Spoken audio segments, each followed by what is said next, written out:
Okay, so sometimes when you overdo a good thing, it becomes boring, but hopefully not, because every one of these live videos is inspired by inspiring people and interesting people and stories that, for those who enjoy them, then you can enjoy them along with me, and for those that don't, it's okay, you don't have to watch. But once again, I am super glad to introduce you to Klajdi. Yes. Klajdi? Klajdi? Klajdi. He's from Albania, and I first met him at my church, and he came up to talk to me because he's a painter, and he knew from a friend of a friend that I was in real estate, and he's trying to make his connections and introduce himself. And so over time I've got to know him. Say hi. Hi. Say your name for people. My name is Klajdi Kamenica. I'm from Albania. I'm a painter. So I decorate houses, interior and exterior. I decorate also cabinets, bricks. So. Yes, so one of the recent jobs he had was restoring the exterior brick to a clean, attractive appearance. I mean, it was dirty and dingy and just grungy, and it was like, this guy, when he paints, it's like an artist on a canvas. He is very particular, and he expressed, what are some of the challenges you're dealing with here in America versus like in Albania? You said you have to be trained, you go to classes, you have to have licenses in many states. Yeah. You lived in other states? Yeah, actually I'm from Albania, but I lived in Greece, in Germany, Belgium, in France, in Holland, in all these countries where I lived. You have to have a degree to have a company for painting or even tile. Kind of like real estate here. Yeah. We have to have a license. You have to go through the training. Okay. But here, I mean, tell them what you told me. Like, you could go pay $100 to be a contractor. So you can. I mean, as you said, as you go and you pay $100 and you can you're a contractor. Yeah, you're a contractor, but there you are not. So. Here is more easy for people to become a painter, for example, but they are not a painter as long as you don't have a degree in painting. Right. So you have to know what you are doing. Right. For example, I hired a guy that told me that he had 30 years experience and 30 years experience. And when he worked for me, so I discovered in 10 minutes that he didn't know even. He's doing something wrong for 30 years. Yikers! So, I mean, I asked him just a simple question: what is, if, for example, if you dip the brush one time in the paint, how much you can cut with one time? I mean, on the wall. Right. And he didn't give an answer. So people, they don't know even the simple question. I mean, guess about decorating bricks. They have no idea about decorating bricks or cabinets. So I mean, I have never seen jobs like this here, so I would say that I'm the only one. He's been pretty amazed by the fact that people here, they really don't know what they're doing, and they get hired and they think they're okay. I think that is pretty much a challenge. So one of the things he's wrestling through is trying to get into this market where painters are being paid, you know, cheaper fees, which we need half the time. But oftentimes these painters, I know for the higher end homes and builders, they hire painters and then they're not good, and they're going back making touch-ups all the time, and they're disappointed, and then it costs them as much as they would have paid Klajdi. Yeah. You know, so yeah. Then I always suggest that I mean, you find the right painter, and I mean someone with a good quality of work. So you paint it once. So it's how you said here: what you pay, you get. Right. So I mean, I'll liken it to when I talk to people about buying a house, same thing with Klajdi here.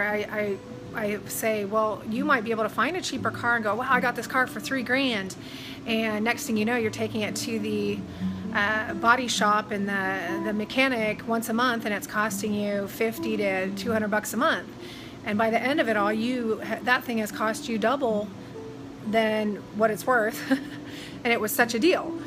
So sometimes there's wisdom, and I tell my clients this: yeah, you might get this house for $140, but chances are you're going to be spending money monthly trying to maintain this thing. It's going to be a constant money pit. Whereas if you spend the extra 25, 30 grand, it might cost you this extra on the house, but this is a house you can just maintain rather than keep struggling to keep up with. So same thing with him, is like, hey, I might be 50% higher than your standard painter here, but you're not going to have to call me back to fix up all the messy cut-ins and all the dripped paint on the windows. Yeah, but I also give warranty on the job I do. So I have license, I have also insurance for my business, but I give warranty. So when I paint a house, I give at least 3 years warranty on the job I do. What kind of paint do you use? You were explaining to me that you refuse to use the cheap paint No, unless they insist. of course, I refuse to use a cheap paint, but even a medium paint, I always use the best quality of paint. So to make sure that when I give the warranty, I'm sure that what I have done, so they don't have to call me back after 2 years. So to paint the house. But let me tell you something. You can go to my Facebook page, Kamenica Paint and Design Company, and there you can see my job, my work, my quality, and the decoration I do there with houses. So it's very easy. Kamenica Paint and Design Company, and there you're going to see my work. So if you're struggling and you're getting tired about you know, just calling back and having disappointed clients and being disappointed yourself about these painters, and you know, like I said, you might spend a little more, but you're not going to have to keep paying to get other people to fix it. He's warranted. He's not cheap. He's giving you a better product, and I think that's refreshing. You know, it's hard to there I go. It's hard to sometimes stand by and promote ourselves and the value of our expertise.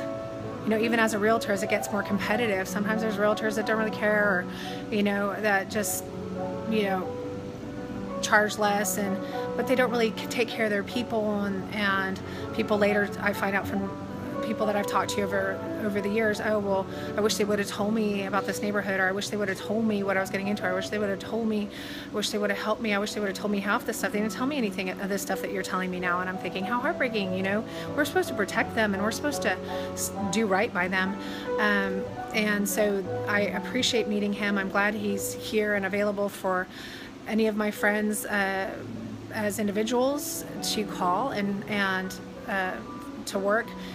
He's also handy in other areas. You can ask him, you know, hey, are you able to do this? Are you able to do that? And he'll let you know honestly if he can or cannot. Or any of you builders out there, if you just need a guy to do some high-end stuff, pick this guy so you don't have the issues when your clients are dissatisfied. So I am very happy to introduce him. Yeah, I also want to add something about the honesty work. I also want to say something about the honesty work. For example, I painted a house on Doddy Street, and the neighbors saw the work I did there, and they called me to give a bid about their house, exterior house, about to decorate their bricks. And I went there and I saw the bricks. They were pretty okay. They were good enough. And I said, hey, these bricks are pretty. These are okay. So you don't need to paint them. So I know what is the right thing for exterior houses to decorate them. So he's not going to just sell you. He'd tell you, oh yeah, let me paint your brick when it's okay. He's like, you don't need to do this. Don't do it. So, and also I give you the. I mean, I can tell you how much time you have to before you paint it. Right. But I tell you one thing: you never spray bricks. Never ever. This is not allowed. So this is what I have learned from the classes I have taken about painting. So that's awesome. By the way, we're here at Yo Way Yogurt Shop, owned by our wonderful colleague, Karina Montalvo. And I hope you guys would support her and her business. I know it's cold, but it's always tasty to have this stuff. It's a beautiful shop, very peaceful, beautifully decorated, great atmosphere. So anyway, have a great day. Don't be bored, no one's joining, but I figure eventually they will if they want to know. Okay, bye.